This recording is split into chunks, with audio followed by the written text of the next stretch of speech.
Here's your description for your scapular cars and shoulder flexion. I'm going to show this kneeling just so my arms are in the frame.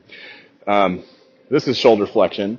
So the goal here is to find the greatest degree of shoulder flexion that you can while still being able to move your scapula through what their full range is. So if you have a sense of what that is here, we just want to recreate that in some degree of shoulder flexion. Sometimes when we're all the way in our end range of shoulder flexion, it gets really hard to move the scapula around. So that means we maybe need to bring the arms down or wider.